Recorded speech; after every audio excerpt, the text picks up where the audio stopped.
आज हम बात करने वाले हैं खूनी मंडे की, एक ऐसी कहानी की जो दोस्ती, एक छोटे से गलत फैसले और एक झील के जानलेवा राज के बारे में है।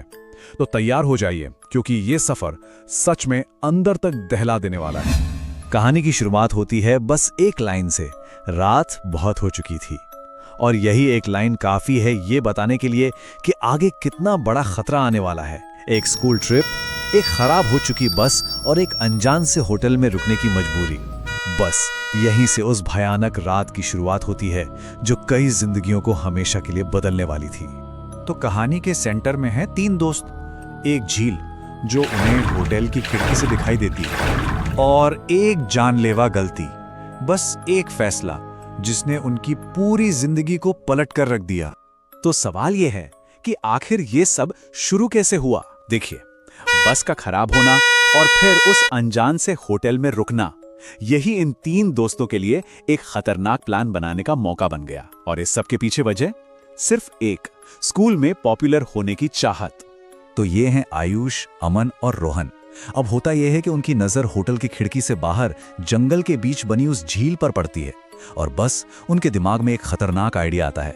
उन्हें याद आता है कि पिछली ट्रिप पर भी कुछ लड़के ऐसे ही एक छोटे से एडवेंचर के बाद स्कूल के हीरो बन गए थे और बस वही शोहरत पाने का लालच उन पर हावी हो जाता है। उनका प्लान सुनने में बड़ा ही सिंपल था।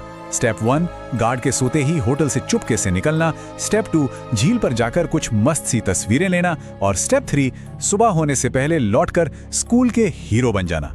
सुनने में तो कितना आसान लग रहा है ना, पर उन्हें जरा भी अंदाजा नहीं था कि हकीकत उनकी सोच से कहीं ज्यादा भयानक होने वाली है।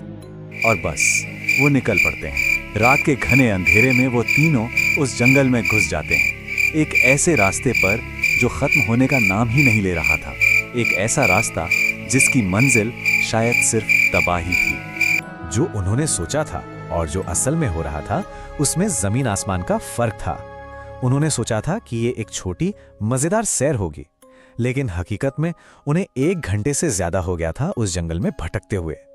उन्होंने सोचा था एडवेंचर होगा, पर असलियत थी कड़ाके की ठंड और एक डर जो धीरे धीरे बढ़ रहा था। और सबसे बुरी बात, फोन में सिग्नल का एक डंडा भी नहीं था। मतलब वो पूरी तरह से अकेले थे और खो चुके थे। और जैसे ही उन्हें अपनी गलती का एहसास होता है कि उन्हें वापस चलना चाहिए, कहानी एक बहुत ही भयानक मोड़ लेती है। आयुष और अमन पीछे मुड़ते हैं और देखते हैं कि रोहन वहां है ही नहीं। वो उस घने अंधेरे में कहीं गायब हो चुका था। उस सन्नाटे को चीरती हुई अचानक एक अजीब सी आवाज आने लगती है। ऐसी आवाज जैसे कोई फावड़े से जमीन खोद रहा हो। अब डर और ये जानने की बेचैनी कि आखिर हो क्या रहा है, इसके बीच उन्होंने कांपते हुए कदमों से उस आवाज की तरफ बढ़ना शुरू किया। और यहीं कहानी उस पॉइंट पर पहुंच जाती है जहां से वापसी का कोई रास्ता नहीं था। उन्हें रोहन तो मिल गया, लेकिन वो अब उनका दोस्त रोहन नहीं था। उसकी जगह कोई और था, कोई भयानक दुश्मन। उन्होंने जो देखा उसे देखकर मानो उनके पैरों तले जमीन खिसक गई। रोहन जमीन पर बैठकर एक गड्ढा खोद रहा था और जब वो पलटा तो उसकी आंखें पूरी तरह से काली थीं। ऐसा लग रहा था जैसे किसी ने उसके अंदर से आंखें ही निकाल ली हों। जैसे ही अमन उसे छूने के लिए आगे बढ़ा, रोहन एक भयानक चीख के साथ उस पर झपट पड़ा। उसने अमन को ऐसा धक्का दिया जिसमें किसी आम इंसान की ताकत हो ही नहीं सकती थी। अमन कई फुट दूर जाकर गिरा और फिर अचानक रोहन को अजीब से दौरे पड़ने लगे और वो जमीन पर गिरकर बेहोश हो गया। लेकिन ये खौफ यहीं खत्म नहीं हुआ। जब रोहन को होश आया तो असल में खौफ का एक नया चैप्टर शुरू हुआ। वो बुरी आत्मा, जो भी वो चीज थी, वो रोहन को छोड़ चुकी थी और अब वो अमन के अंदर थी। जब अमन ने अपना सिर उठाया तो उसकी आंखें भी ठीक वैसी ही थी, एकदम काली और बेजान। इससे पहले कि आयुष और रोहन कुछ समझ पाते या कुछ कर पाते, अमन उठा और जंगल के और भी गहरे अंधेरे की तरफ भागने लगा।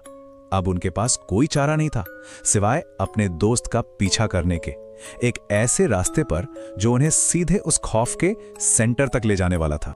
भागते भागते वो एक पुराने टूटे फूटे वीरान घर तक पहुंचे और अंदर का जो नजारा था उसे वो शायद अपनी जिंदगी में कभी नहीं भूल पाएंगे। अमन हवा में लटका हुआ था, बेहोश, और उसके ठीक सामने एक बेहद भयानक बूढ़ी औरत खड़ी थी जो उससे कुछ फुसफुसा रही थी। वो औरत किसी बुरे सपने का जीता जागता सबूत थी।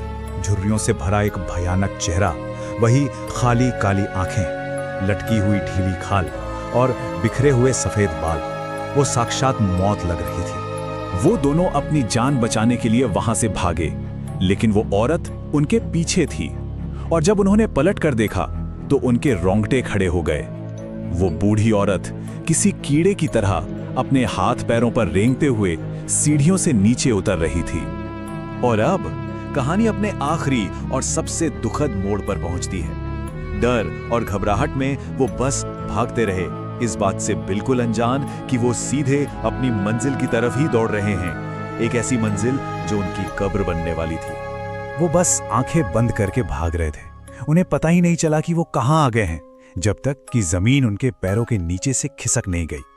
वो उसी झील के किनारे पर थे जिसे वो ढूंढने निकले थे, और अगले ही पल रोहन और आयुष दोनों उस ठंडे काले पानी में जा गिरे। किस्मत का इससे ज्यादा क्रूर मजाक और क्या हो सकता था। झील में गिरते ही दोनों दोस्तों को लगा जैसे कई हाथ उन्हें नीचे खींच रहे हों उस अंधेरी गहराई में। आयुष ने तो जैसे तैसे करके खुद को बचा लिया और किनारे पर आ गया, लेकिन वो बस बेबसी से अपनी आंखों के सामने अपने दोस्त रोहन को डूबते हुए देखता रहा। वो चीखा, चिल्लाया, पर कुछ नहीं कर सका। ये भयानक नजारा उसकी बर्दाश्त से बाहर था और वो वहीं बेहोश हो गया। जब सुबह उसकी आंखें खुली तो सामने पुलिस थी और उसके दोस्तों की लाशें। तो आखिर इस पूरे खौफ के पीछे का राज क्या था? खैर, पुलिस को गांव वालों से पता चला कि उस झील में एक अतृप्त, एक भटकी हुई आत्मा का वास है। सालों पहले कुछ लोगों ने एक बूढ़ी औरत को बड़ी बेरहमी से मारकर यहीं फेंक दिया था, सिर्फ उसकी जमीन हड़पने के लिए। और कहते हैं कि तब से उसकी आत्मा बदला लेने के लिए भटक रही है। और ये कहानी हमें बस इसी एक सवाल के साथ छोड़ जाती है, काश ये बात उन्हें पता होती। काश शायद तब एक छोटी सी नादानी, एक छोटी सी गलती तीन दोस्तों को हमेशा के लिए एक दूसरे से अलग न करती। ये कहानी एक चेतावनी है कि कुछ राज राज ही रहें तो बेहतर है, और कुछ दरवाजे कभी नहीं खुलने चाहिए।